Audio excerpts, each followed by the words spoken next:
Hello and welcome to Pluribus Unum's Fireside Chats. Not as good as FDR's, but hey, it's something. Now, if I sound a little bit off in this one, it's because I am very tired. Not to get too much into the deets, but it's been an interesting week, I'll say. Anyways, with that out of the way, let's get right into the news. First news story comes with the so-called Gaza ceasefire that is going on. Because, yes, apparently there is going to be a ceasefire. Apparently, everyone so far has seemed to, quote-unquote, agree with the terms of the ceasefire, so they're kind of moving forward with it. By the time this episode comes out, this will either be relevant or irrelevant, but the real truth of the matter is, this ceasefire isn't going to last, because the ceasefire was basically already broken immediately. Because, and take a wild guess who broke it? Wasn't Hamas.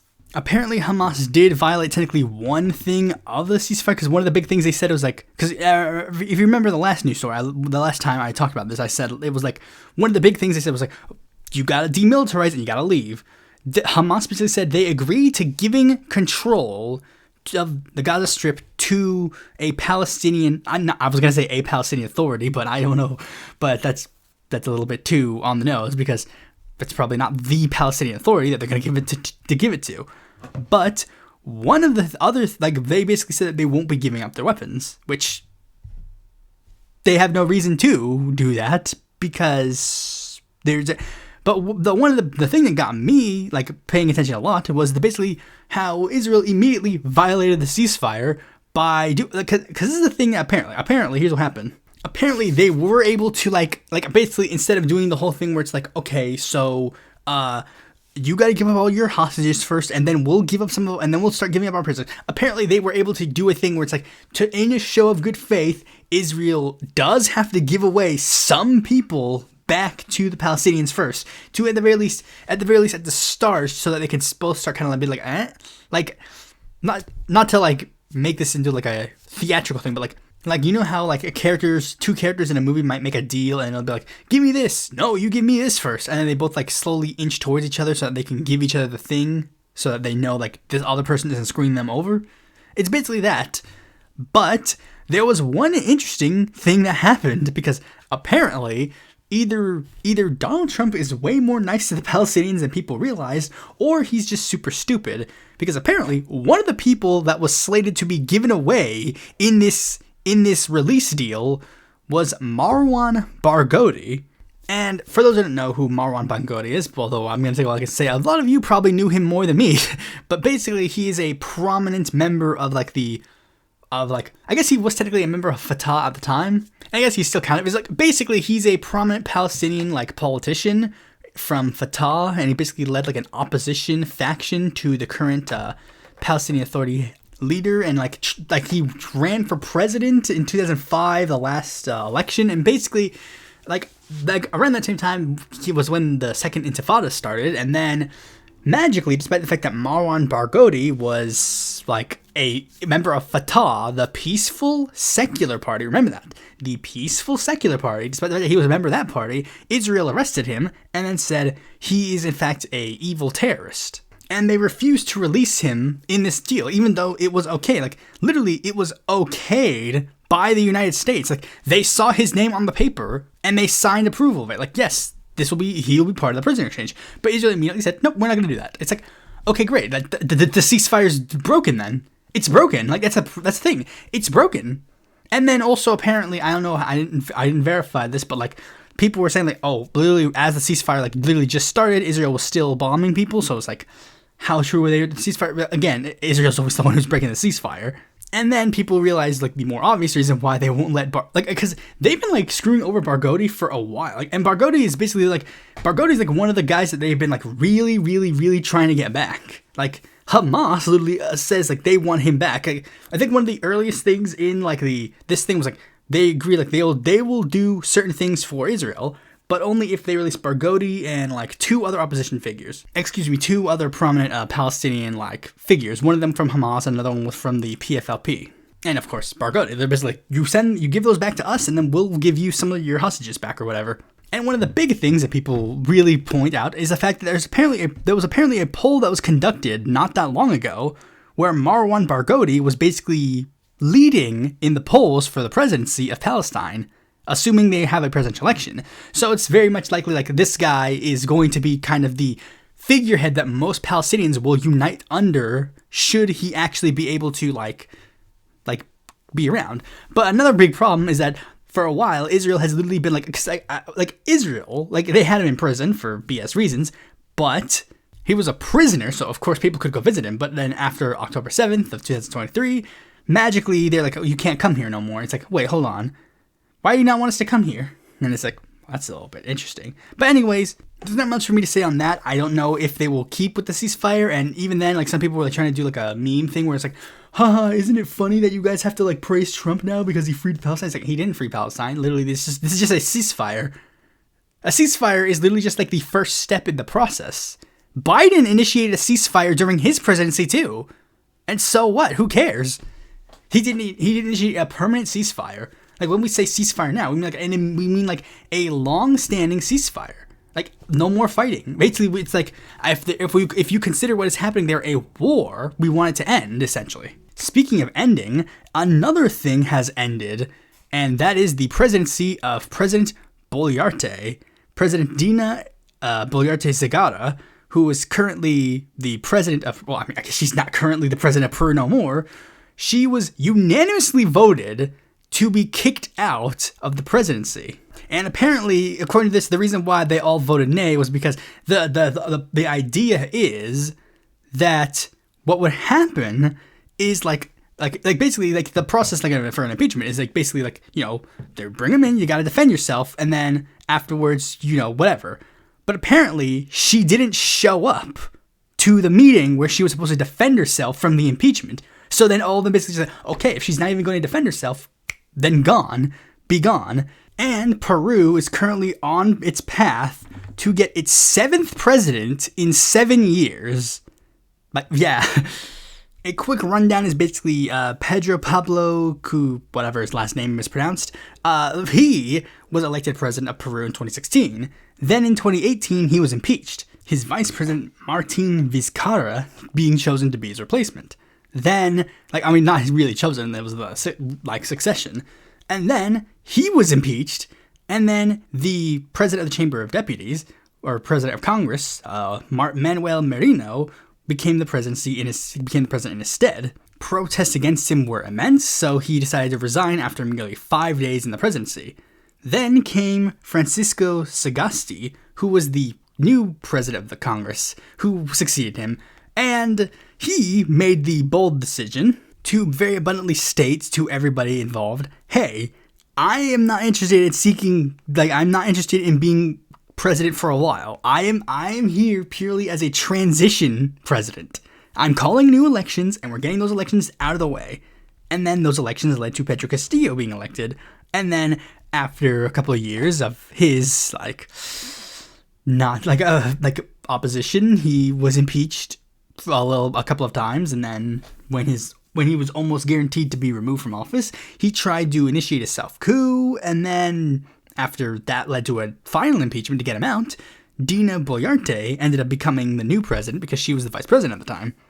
And she became so massively unpopular that they're like, okay, screw that, now we need a new president. They kicked her out. So now apparently she is able to face some repercussions over some actions that she's taken against protesters. And one of the big things that a lot of people need to point out is the fact that one big thing is a lot of people really are critical, not necessarily of the president, because they don't like the president. It's none of the presidents of the time period are particularly liked. I think Sagasti might have been the most liked, maybe Pedro Castillo, but Dina Boliarte especially, she's just facing the brunt of all of this. First I guess let's say Martin Vizcarra, he was facing a 91% disapproval rating, and then Dina Boliarte was facing a much worse one with with almost at the point where she was literally facing she literally was getting 1% approval ratings during her term. And it's just yeah, there's a reason why. Not necessarily because of the actions that she's taken. Granted, she hasn't been taking a lot of good actions, but she is literally they're just tired of all this drama. They just want a president to stay there for the actual 5-year term. And I don't know if this guy's I mean, this guy might last because purely he is part of the right-wing opposition. So it's like, okay, maybe he will be sticking around for a little bit. And apparently his first thing to state was during his, acceptance of the presidency. He said, the nation needs to declare war on crime. So it's like, yeah. And then you go through his Wikipedia page and he's got a controversy section, which includes things like sexual assault and illicit enrichment and bribery, but he's a right-wing Latin American politician, so what do you expect? Okay, but anyways, now let's transition to talk about the Americas, because there are some things that are happening in the Americas that are, somewhat interesting.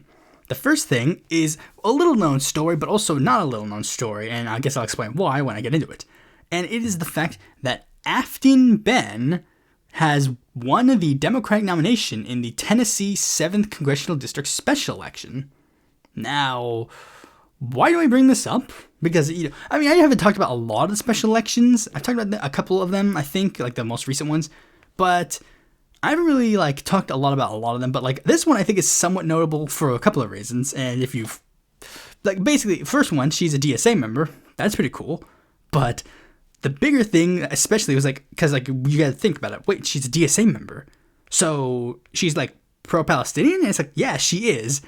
She's actually a pro-Palestinian state legislator, and she's actually really have been making it known I am pro-Palestinian. And in a funny little twist of irony, she ended up winning the nomination. She ended up clenching the Democratic nomination on October 7th, and oh boy, that is fucking funny, in my opinion. And while that's originally just a novelty, and people are just yeah, whatever. I don't really like it. That's the one thing. But apparently, some people are saying that this actually is a somewhat notable district. First we gotta understand, it's a special election in a Trump year, so people are pointing out there have been a lot of overperformances of Democratic candidates.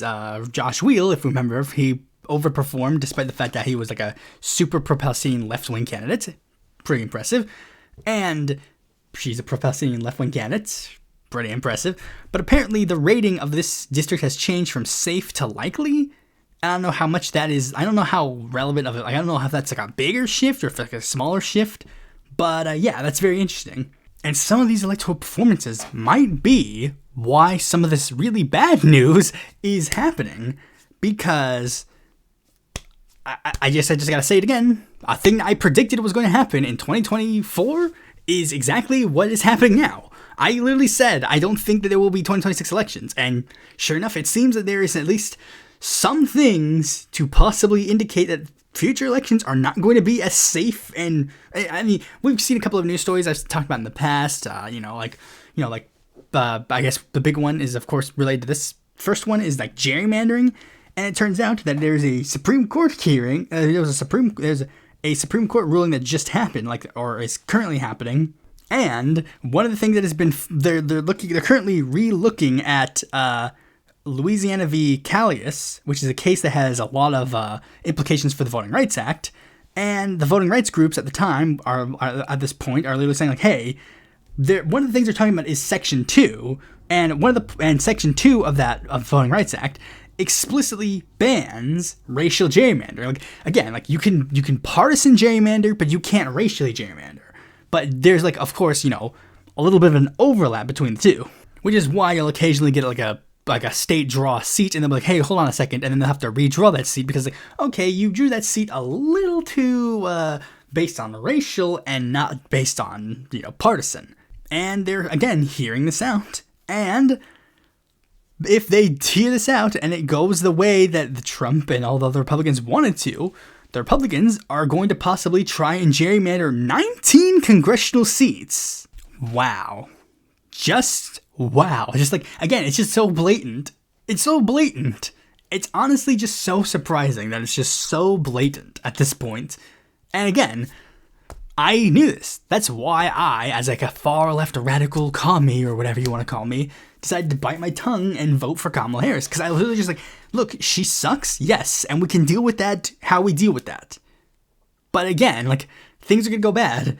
And then we're seeing a lot of other weird things where it's like the people who were saying like, oh, this will happen, and it's like, oh, now it's not happening, and they're just like, haha, sucks for you. It's like, not even, like, there are lefties that never mind. Like, I mean, I'm not going to bring it up, but that's irrelevant. No one cares about those random people. But this is another story that is a very bad and very much a ding ding ding hello, alarm bells ringing. So Dominion Voting has sold the company to an ex-Republican election official. And it's been sold to a Missouri-based company run by a former Republican official who apparently has ties to Donald Trump.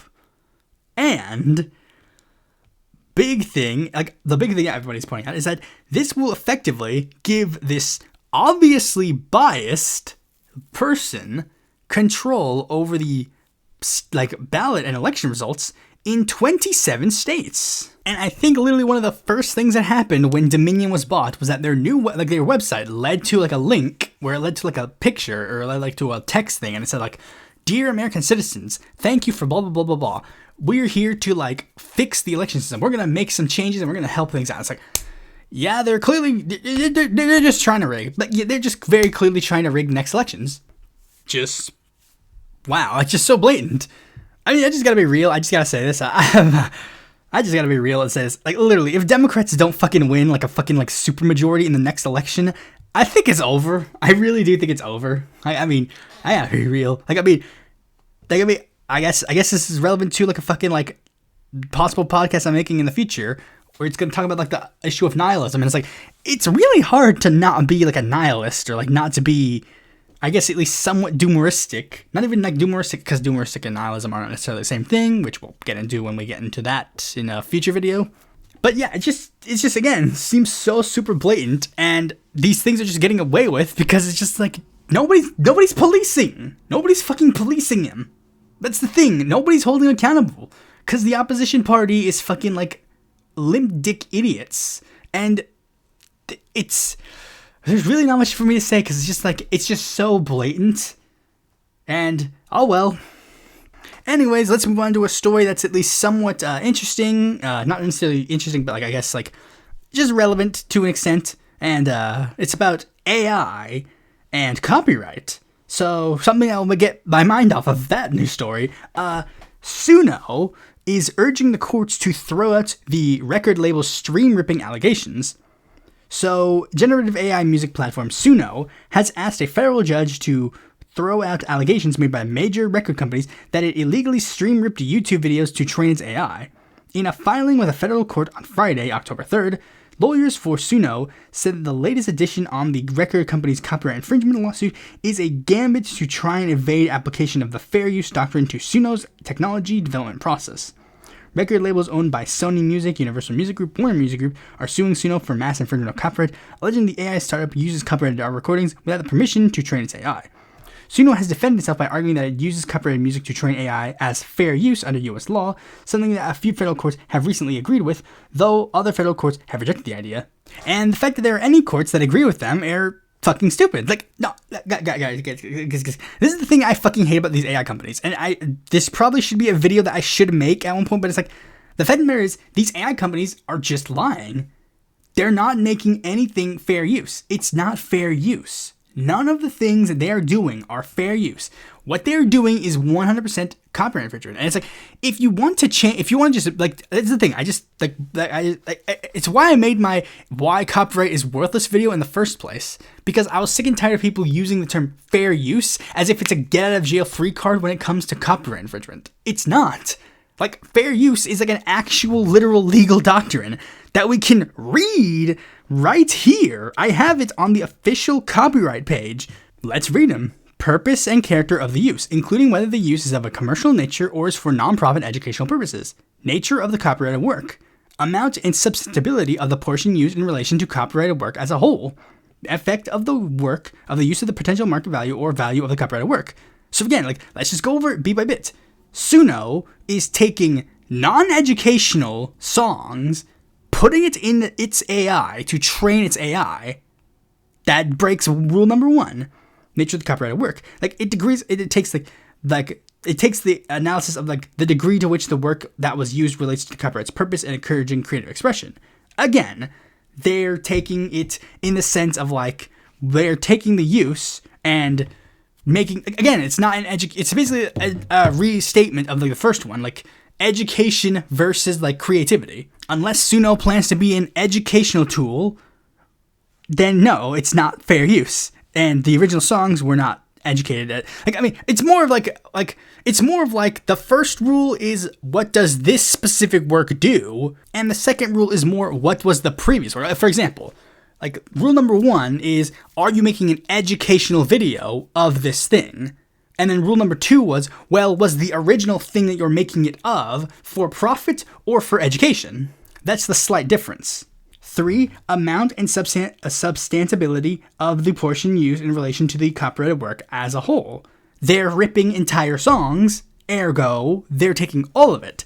It can't use fair use. Like, it's like the thing where people say, like, oh, if you only use 7 seconds of footage, then it's fine. It's like, that's not actually like a rule, but it's like a general like idea. Like, if you use a small amount, it's fine. If you use a lot amount, then no. And lastly, affected the use upon the potential market value of the copyrighted work. So yes, the Suno is literally trying to pitch itself as the replacement for human artists. So yes, it violates every single rule. And that's the thing. If you just, and that's the problem I have with a lot of these AI companies. They just don't want to go the extra mile. And there's a reason why they don't want to go the extra mile. Because they want what they're doing to be okay and not what you would possibly do to them. Because one of the big things that these AI companies need to fucking realize is that nothing that they have made is legally able to be copyrighted.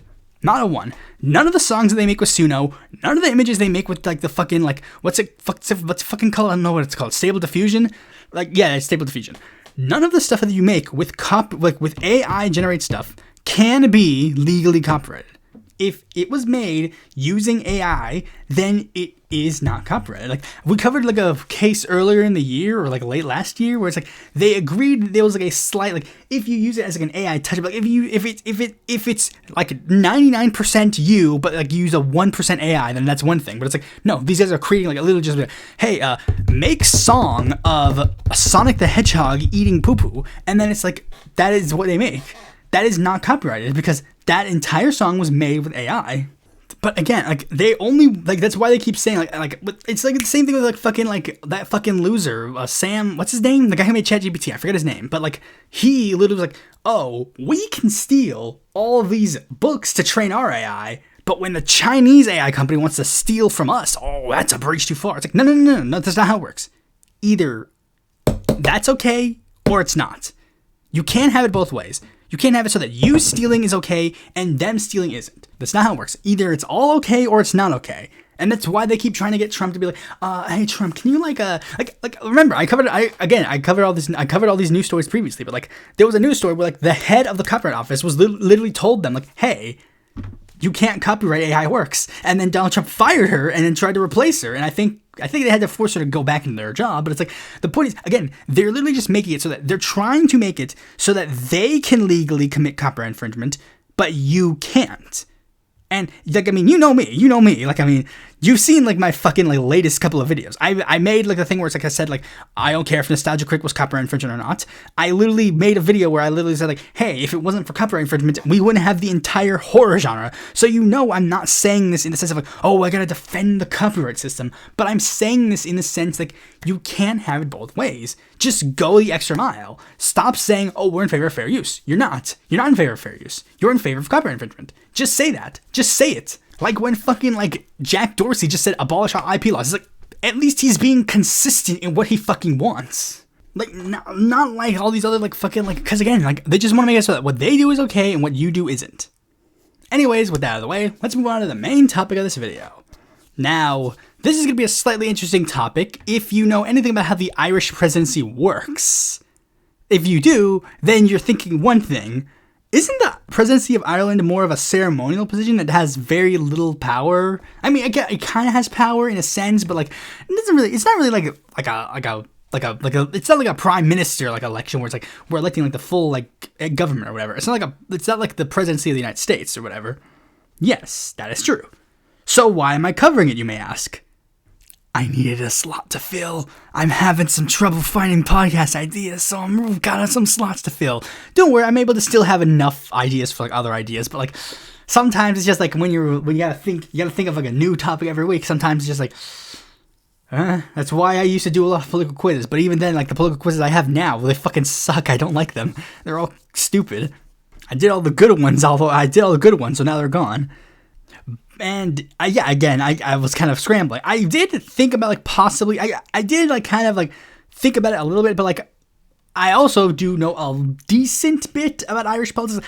I wouldn't say I'm like super well versed in Irish politics. There's like a fucking like old meme that I saw was like that I made where it's like I made like a fucking like thing where it's like I ranked not ranked, but like I took a map of the world and then like I made different colors of being like how well I know each country's politics, and it's like on the top is of course you have like America, Mexico, Canada, the UK. Maybe like one or two other Latin American countries. I think Brazil made it on there. I think, but maybe it's me being a bit generous. And then there was another category where it's like I know a decent amount, but I know enough to hold a conversation, but I don't really. If you want to go to like some like very very specifics, it's like I'm probably gonna get lost. Like I mean, I say like United States, Mexico, UK, Canada, and I guess Brazil is the one I thought I said, but like. I basically say like those ones I could like literally tell you a lot. And even then, I think it would just be like those original four. Like I guess forget Brazil, but like I think I still have enough about Brazil. But like my point is like those ones are the ones that I know. Like if you like say something that is just wrong, it's just like no, you're wrong. And yeah, I think you guys I guess you guys probably know the Mexico one at the very least. Also, since Halloween has some roots in Irish and Gaelic culture, you know. There's actually some connection to the month. Ooh, spoopy EPU files. Ooh. Yeah, whatever. But anyways, I didn't find any major issues with the election, I guess. But since the Irish presidential election is more of a ceremonial position, I guess it makes sense. So let's just get into the candidates. Now, there's a certain person that I know you guys probably want me to say and talk a little bit about their quote-unquote endeavor into the Irish presidential election, but I'm not going to because he's completely irrelevant. And yeah, because ultimately, only 3 people managed to file to be candidates in the election, but even then, that number is a little bit generous to an extent. So first, there was former Gaelic football manager Jim Gavin, who was the candidate of the party of Fianna Fáil, which is like a broadly center to center-right party in Irish politics. But you might have heard a little bit, and I said was, because there was a controversy about him stealing £3,300 from a tenant that he was renting, so he, due to that controversy, he ended up withdrawing from the race. If he were completely gone, I wouldn't have mentioned him, but he will still remain on the ballot in the election. But I don't know if he's gonna, I don't know, because that's the thing, like, he's still gonna be on the ballot, so I don't know if, like, people will still just be inclined to vote for him in the general election, or if him, like, bowing out at least this early before the election. I don't know, it's not that early. It's like, the election is, like, going on in, like, the 24th of this month, which is another reason why I'm doing this episode. You know, it's pretty quick. But again, like, he's effectively out of the race. So effectively, the race is just a 2-person race. The first candidate is former cabinet member Heather Humphreys, who is running under the party Fine Gael, a liberal conservative Christian democratic party, which is broadly, again, like center to center right-ish. I guess it leans a bit more to the center right. So you might be wondering, like, what's like the major difference between them and Fianna Fáil? Good question. I slightly kid. There are some small differences, kind of, but like the differences are a little bit like to an extent slightly negligible. Because again, like, you know, they're broadly like a center-right, liberal, conservative like group. They're both like kind of labeled as like Christian democratic to an extent. But one of the main differences really stems from one small factoid about Fine Gael, and I guess to an extent Heather Humphreys. So Fine Gael originally was a Catholic party, basically like every single other party in Ireland, like either if they were explicitly Catholic or just broadly like kind of like generally. Like, I mean, at least the old parties were kind of like really like explicit like Catholic. We are Catholic because, you know, shocker, Ireland, pretty Catholic country, you know. That's probably one of their main stereotypes, one of them, you know.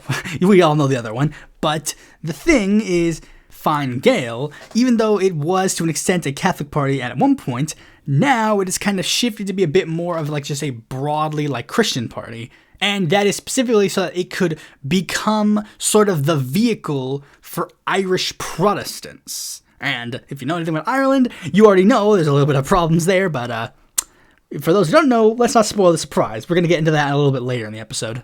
But one thing that will be noted in that regard is the question of Irish republicanism, because Fianna Fáil, despite it being a right-wing party, is still broadly like an Irish Republican party. Like, they believe in the united Ireland free from the UK, like a Republic of Ireland with Northern Ireland and Ireland together as one. That's what Fianna Fáil supports.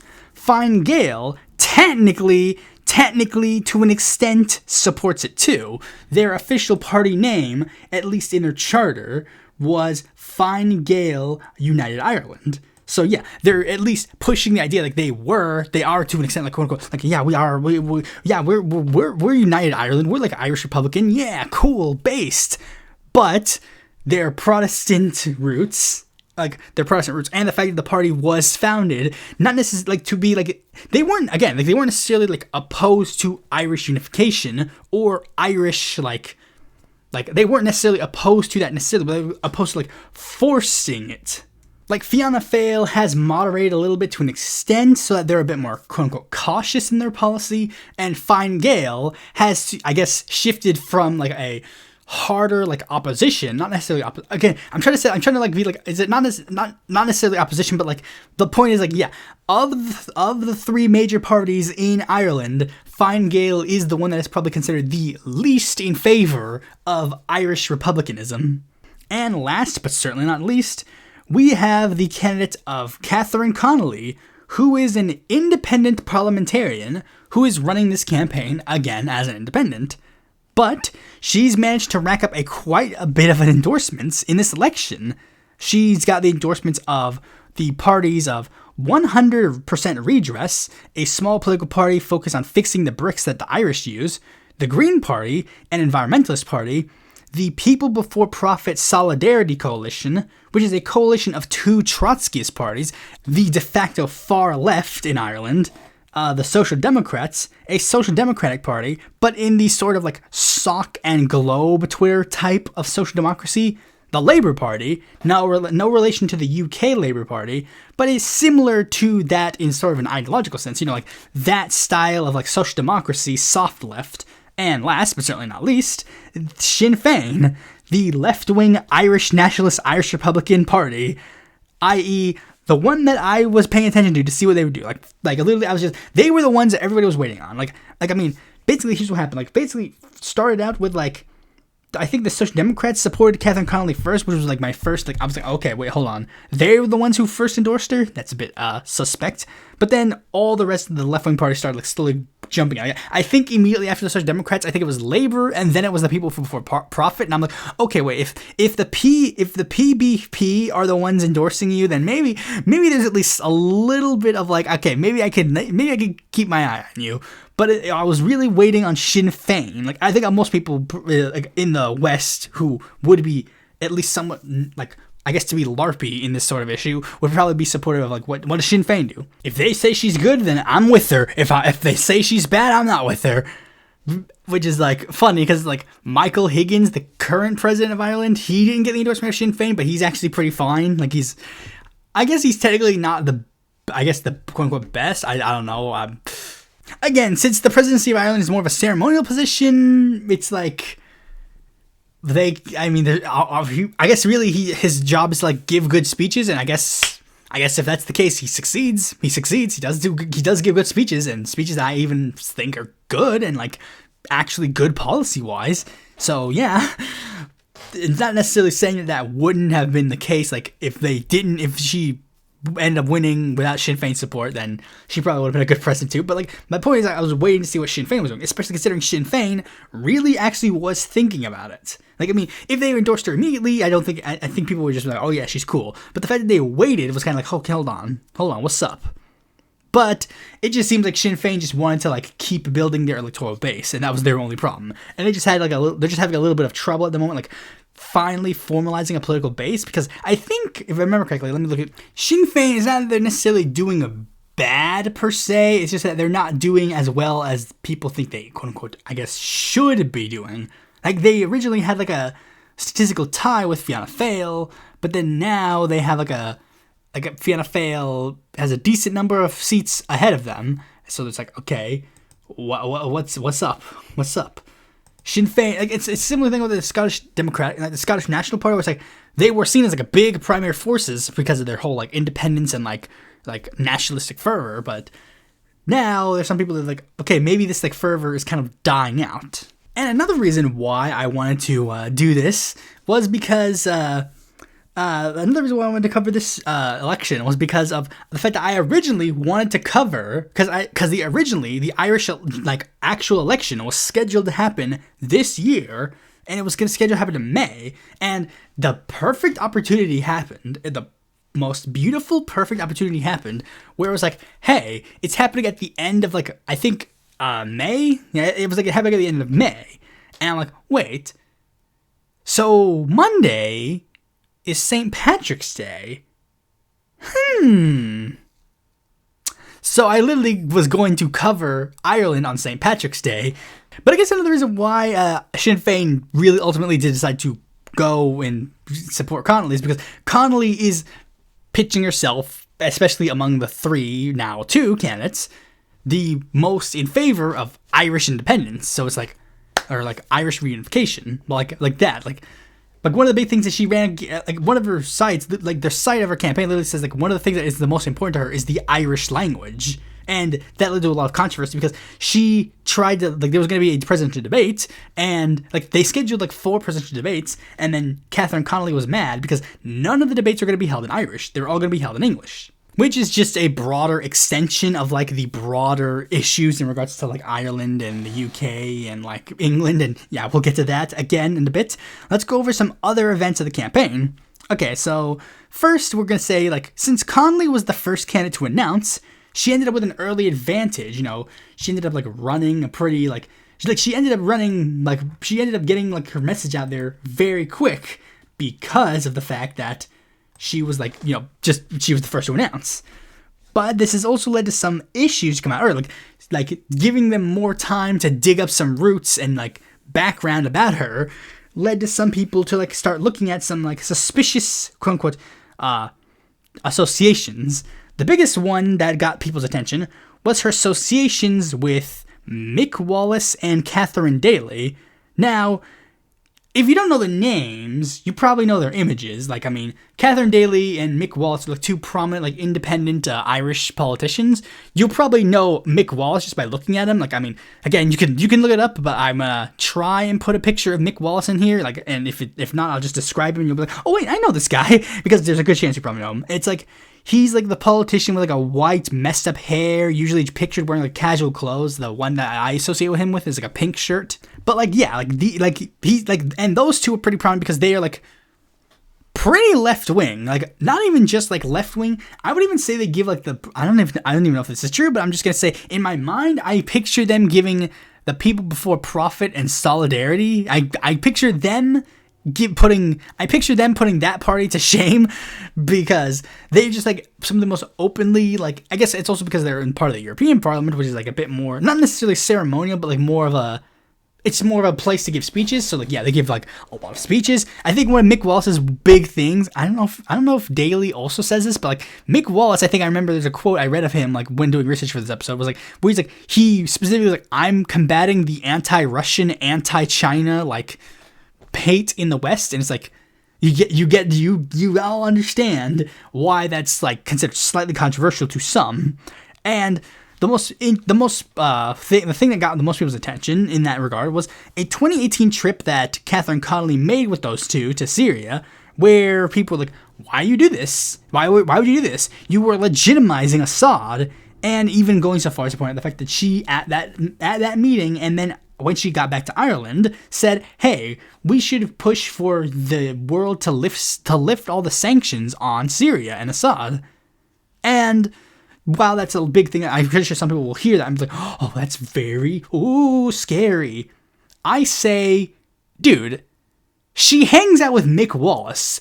What did you expect? I'm sorry. I'm just sorry. Dude, Mick Wallace is the guy who fucking, like, hangs out with Jackson Hinkle at, like, Hezbollah funerals. I'm sorry, Houthi, like, events. Like, they were at a fucking Houthi event together. Like, Catherine Connolly hangs out with Mick Wallace. Like, what did you expect she was going to do?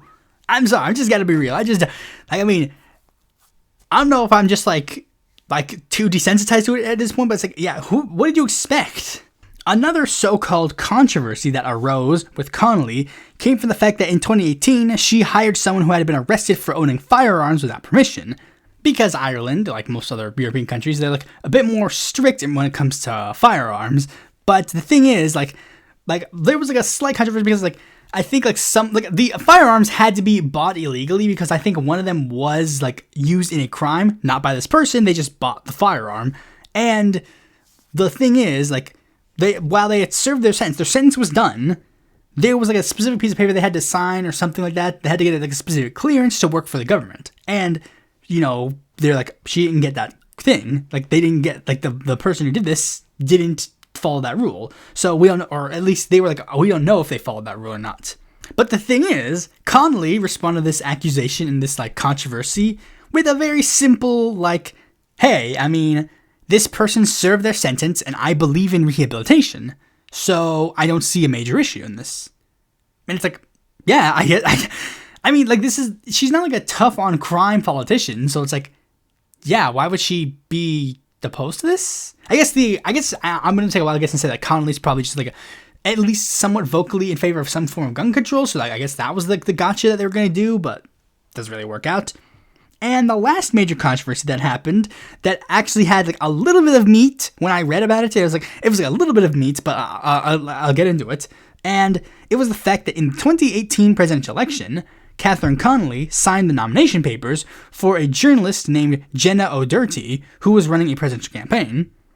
Like, she didn't win, but she didn't even get to file. Like, she fell short of the threshold needed to get the nominations, because in the Irish, like, presidential system, like, you have to get members of, like, the parliament to sign your, like, form to, if you get you have to get a certain amount of signatures to appear on the ballot. So that's why it's easier for, like, parties to nominate candidates and, like, not necessarily, like, independents and stuff, because, like, independents have to, like, try to get, like, smaller people, and that's why Catherine Connolly is actually pretty impressive, because she was able to get all those parties to get all their MPs to back her.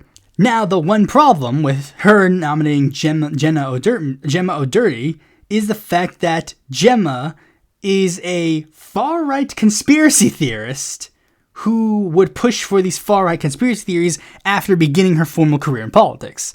She's, like, you know, anti-gay, anti-vax, anti-immigration, etc. You know, like the standard stuff, like an like the standard stuff that a fascist in Europe would espouse. Like, you know, just we all know the drill at this point. We all know the drill, and that's a little bit of a controversial thing when you think about, like, but wait, Connolly is a pretty left-wing candidate, so why would she sign her? Why is there a correlation here? And while the nomination papers, I guess the nomination papers don't necessarily mean you have to support the candidate, but it's kind of like seen as like an indicative, like, yeah, you basically considered endorsing this candidate if you signed the paper. But Catherine actually did have a good rebuttal for that too. And if you paid attention to the way I worded this segment, you'll understand what that is. Notice that I said she espoused these far-right views after beginning her formal career in politics. And her formal career in politics didn't start until after she started, like, the campaign for president. And Catherine's response was like, guys, she became crazy after I did this. Up to that point, she was just some journalist that I, like, kind of heard, like, some good things about. Otherwise, yeah, I probably wouldn't do it again, especially now. I really wouldn't do it again, but, like, she seemed like a decent choice to me. Like, again, like, she just saw an independent candidate. It's like, yeah, let's give her the nomination. Let's give her a nomination to run in the candidacy. Which is, like, I mean, I guess fair. And now, let's move on to some controversies surrounding Humphrey.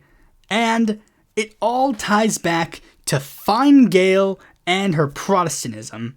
And in this, we will finally briefly talk about the long-standing historical divide in Ireland. Now, I'm pretty sure that there's at least one commenter who will read or hear this and go, you're wrong, let me go write an entire novel in the comment section. And fair, this is, again, a brief understanding of the long-standing problems with Ireland, imperialism, and the UK. And I keep saying the UK when I mean just specifically England. And it's sort of, again, like it's kind of a long-standing conflict. It's a long-standing controversy that's been around for a long time. But the first thing we need to acknowledge is this. Like, again, we all know one of Ireland's major stereotypes. They're Catholic. And yeah, based on what I've read, Ireland's been Catholic for basically the entire time it's existed. I guess technically like in the way early stages, but like literally, I literally, it's like, oh, in the like 300 BC, it's like, okay, so yeah, so they've basically been Catholic forever. And if you remember anything from history class, you know that England is not Catholic. They're Protestant. And the little scamp we know as England was like, hey, something's not right. Wait, look at those group of people over there on that island. Yeah, what about it? They believe in Jesus Christ. Yeah, but don't we? Yeah, but they're believing it in the wrong way. Let's go fix it. Because I guess they ran out of places that just were overtly not Christian to go against. So they began colonizing Ireland. And occasionally the Irish were like, what the heck? Why are you colonizing us? And they would fight back. And it kind of became like a bit of a religious war, but also it kind of like just broadly became more of like it's like a lot of things. Like sometimes it gets into like a racial element, sometimes it gets into more like a religious element, and sometimes it's just like it just kind of broadly goes into like a nationalistic or colonialist thing. To an extent, it could be even be a circular cycle, like you know, people like a guy who's not Catholic in Ireland might go like, yeah, I'm not really interested in like that Catholic stuff, and then it's like, oh wow, they're murdering basically everybody in this country for being Catholic, and it's like, you know, maybe I might be interested in this Catholic thing, because like, the Catholics seem to be the only ones that are fighting back for us not being killed. But anyways, it's like, yeah, you get my point. It's like, there's like a bit of there's like a lot of elements going into this conflict with the UK, especially considering, I keep saying the UK, England specifically. Even though I'm pretty sure it's still like, it was still I don't know, I could be wrong. Cause I don't know if I remember if like, there was a UK and then they brought Ireland in, or if it was like bringing Ireland in is what created the UK. But like, yeah, you also know that they were like fighting against Wales, fighting against Scotland. Like, you know, England being a little bit of scamps, they are, you know, we're doing this a lot, but like we're focusing on Ireland for this one. England won out, and you know, again, there were some people in Ireland that were like, yo, what the heck?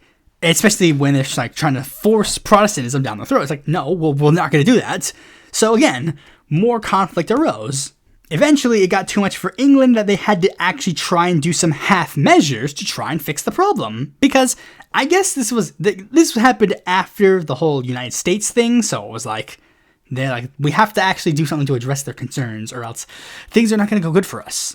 So the thing they suggested was that they would have a home rule law, where it was like, you guys basically run your own place, but you still are part of the Commonwealth, right? And the Irish nationalists were like, no, we don't like that.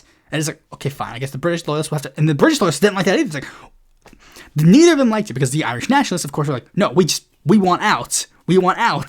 And the British loyalists were like, no, we want to stay in. We don't even want the slightest bit of independence. We don't want to even slightly have any responsibility for ourselves. We're scared. That was the controversies. So England was able to settle and be like, okay, fine. Here's what we do. You see this country? Snip, snip, snip, snip, snip. This top part, where all the Protestants live, or I guess a majority of, these places have a lot of Protestants, and they love being in England. This place will become part of England. It will stay in the Commonwealth. The rest of you guys, you're free. And it's like, for the short term, they're just like, yeah, okay, we can settle with this for now. We'll settle with this for now.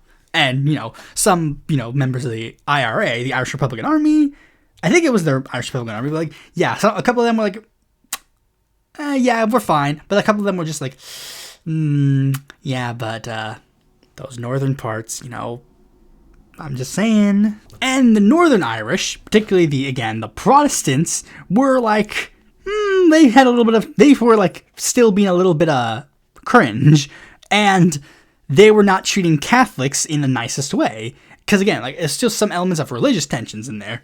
So some Catholics were like, hey, we're gonna fight for our civil rights. And then some organizations labeled as Protestant were like,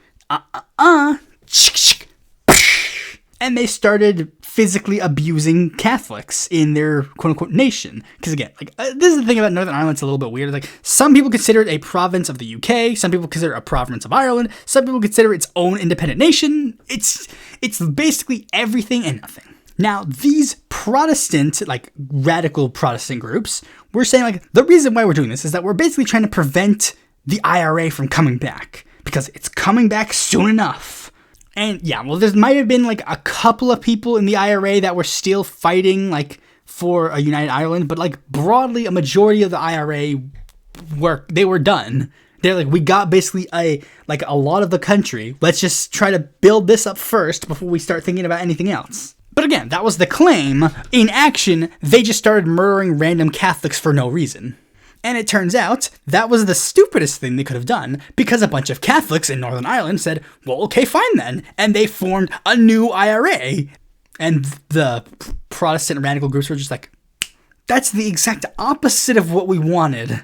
And thus began a basically 20-year conflict known as the Troubles, which ended with basically nothing getting accomplished except for the murder of 1,840 civilians.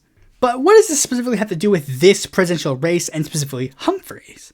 Well, again, as I mentioned before, Fine Gael is considered the least Irish Republican and Irish Nationalist party. It's not explicitly Irish Republican, and it's not explicitly Irish Nationalist. So there's always that slight thing of these guys are definitely the ones who are not going to be all the parties, in at least in some way, claim that they support Irish independence and Irish republicanism. That's what they claim.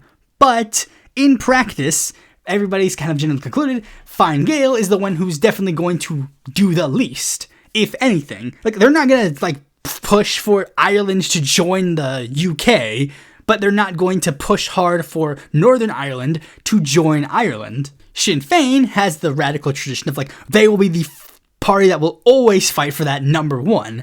Meanwhile, Fianna Fáil is seen as they'll do it eventually.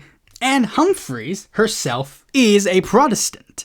Meanwhile, Catherine Connolly, she's technically an atheist, but she was raised Catholic. And even if she wasn't, even if she was just an atheist in general, she's already made it abundantly clear. She is super pro-Irish independence, Irish reunification, she's very in favor of that.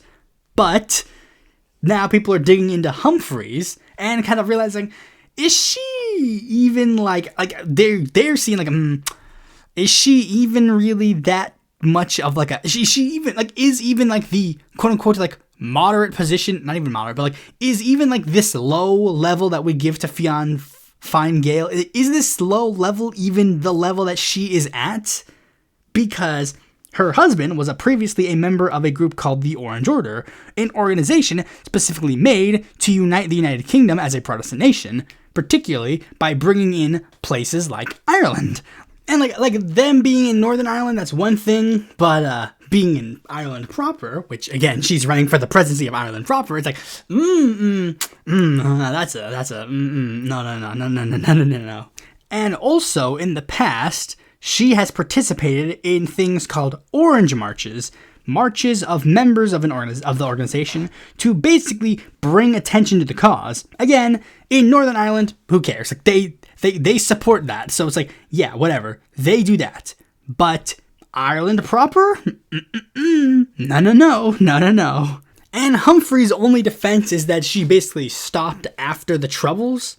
So it's okay, I mean, I guess, but doesn't really she didn't address I don't she didn't say I don't support the cause of that anymore or anything like that. She just says I stopped doing it after Northern Irish started murdering Catholics for no reason.